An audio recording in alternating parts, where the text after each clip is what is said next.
Who better than me?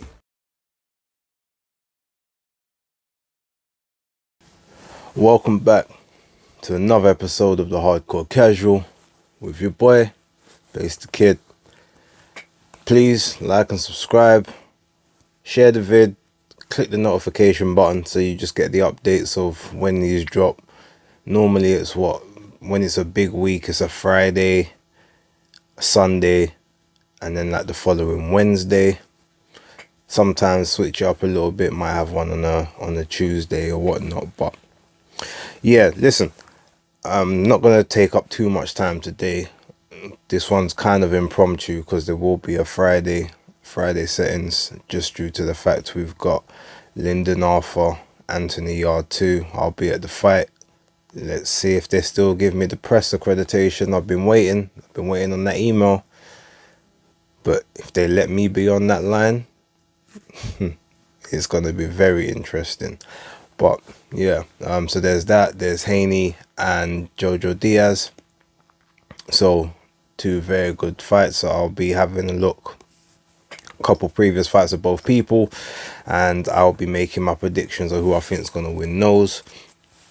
But this one primarily is to address a couple things that I forgot to mention over the weekend. Mainly, there was a fight on Friday, the Zone card in Mexico, the Erica Cruz versus what's her name, Melissa Esquivel. I think that was the name of the lady.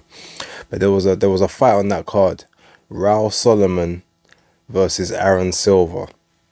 It was like the third. It was the third from last fight.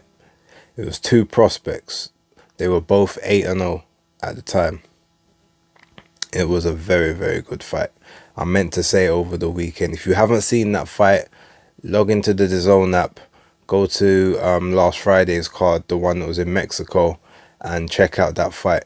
Like, for two prospects, it was amazing. Like, there was loads of inside work. There was lots of catch and countering. Like, they stayed in the pocket for the majority of the fight. There was some good movement as well in spots. It was a very, very clean fight. Both guys took some damage in that, but you can tell that moving up the ranks, especially Aaron Silva, he's got some potential. So watch that. They was both competing at super middle. I think it was a catch weight of like 164 and a half or 165, something like that. But yeah, definitely check that one out. The second thing I kind of want to just touch on, Demetrius Andrade. So the WBO have called his mandatory again for Yanibek and Alim Kanuli. And they had not even 30 days. They had 20 days to sort out an agreement. Otherwise, it's going straight to purse bids. Now, in my mind, the first thing I'll say is, if the fight comes off, that's actually a great fight. Because Yanibek is almost like the new Predator of the 160 division. Like, if you look at him, he's very technical. He's very vicious in his attacks. He's very methodical. He's a guy that you will not have an easy time with, no matter how good you think you are. Like, he will test you. Unbeaten at the moment. I think he's ranked like number 3 in the WBO. Jaime Munguia was number 1, but as we know, he's going the WBC route. So the WBO have had to obviously find another mandatory. But the problem with that for me is, when was it? April? Like, Demetrius Andrade satisfied a mandatory in April. Yeah. So you're supposed to do your mandatories. One's supposed to be called once a year. So in theory, the next one shouldn't even be called until February, March, April next year. Somewhere around there. Or maybe early to late January, so that the fight can be made for April. So you have that year cycle. But I just feel like they're taking the piss. Now, we all know the WBO's got a very, very good relationship with Bob Arum. Like, they're basically like his baby in the US, same as they are with Frank Warren in the UK. And Yanni Beck is a top-ranked fighter. So it stands to reason that you could have that mandatory called.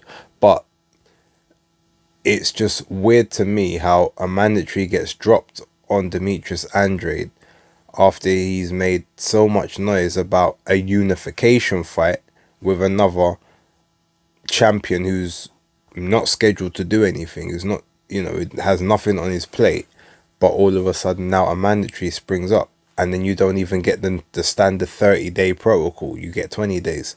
Something fishy is definitely going on there. And it's not surprising. It seems to be some kind of tactic just to keep, I guess, Demetrius away from Charlo. I don't know why. I mean, that fight was, or the intrigue and the build up for that fight was just starting to kick in. People was actually like, tweeting Charlo and like, look, there's no more, you've got nothing else to do. Like, fight the guy, unify. You say you want to unify, well, here's your chance. And then this mandatory gets called. And it's one of those situations now where Andrade's got to say to himself, do I want to prove that I'm the best in the division? Or do I want the payday that comes with being the best in the division?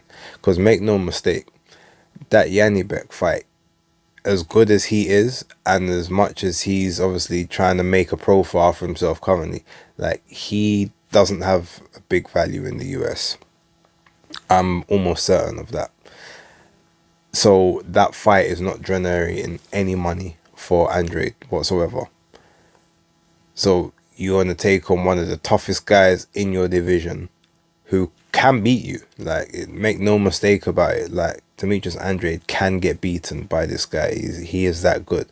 So you got this guy that's basically gunning for your belt, can beat you, and you stand to gain nothing from. Because even if you beat him, the majority of people don't actually know who he is. So they're going to be like, oh, they're going to say it was another bum, or another, another non-worthy challenger. Like, what are you doing? Whereas the people inside the boxing will give you the credit, but it's still not going to raise your profile, because it's still going to be only the same set group of people who know about this guy. So Andre's in a bit of a predicament, because do you take the fight? Do you vacate the title and choose to move up? Or vacate and try and make yourself, petition yourself to become Charlo's mandatory, so he has to fight you or something like that? But you vacate that title, you lose all leverage you have in any situation in the 160 division. And if you vacate it and go up to 168, well, the WBO is not going to mandate you to fight Canelo, even though you are the champion moving up. Like, Canelo's the money man, and I'm sure they would rather him keep the belt and them gain sanctioning fees from him fighting at like 175 or 200 pounds than him vacate that belt and them see nothing. Because remember, a Canelo purse is not the same as, say, a Beterbiev purse, or a Joe Smith Jr., or a Andrade, or even a Charlo, or even a Golovkin. Like, they make big money off of him. I'm sure they're gonna, if it comes down to it, like, they're not gonna mess with that bag, so to speak. So he's in a bit of a predicament, and I just feel bad, because obviously you got Eddie saying that he's written to both the WBO and the WBC to make him the mandatory for the WBC title, so that unification can happen. They set this mandatory on him, but then both the WBC and the WBO unanimously make Danny Roman mandatory challenger for Stephen Fulton's titles at, what was it, 118, 122? And you say to yourself, so you guys can come together for that fight, which is just a mandatory, which is a guy with no belt versus another guy with two, but yet you can't do the same thing for this guy who's got a belt, who's trying to unify his belt with another belt holder who's not doing anything in the division. Like, this is the part of boxing that gets you frustrated. You just like, what's going on? Like, ain't you lot got any common sense at all? Realistically, Andrade and Charlo are each other's biggest paydays right about now. Outside of those two fighting each other, because none of them can get Golovkin right now, or Murata. And even when someone wins that fight, what makes you think that Golovkin ain't going to sit out for another year? He might be a once-a-year fighter now, or 8 months down the line. 9 months, and what, you're gonna wait for that? You've got this guy here, both of you, this is the most amount of money both of you can make right now. And I can tell, obviously, Andre's like, well, boy, he wants to fight. I know I know which side doesn't want to fight. I mean, Charlo, I'm guessing, is quite happy to fight another Montiel level opponent for maybe a third of the money. But the joke is, let's look at that fight. The last fight he had with Montiel went the distance. It's not like he had it his own way. Got rocked a couple times in the fight as well. So you're going to take the supposed easy touch. That might not be easy for a third of the money. You might as well go fight the other guy.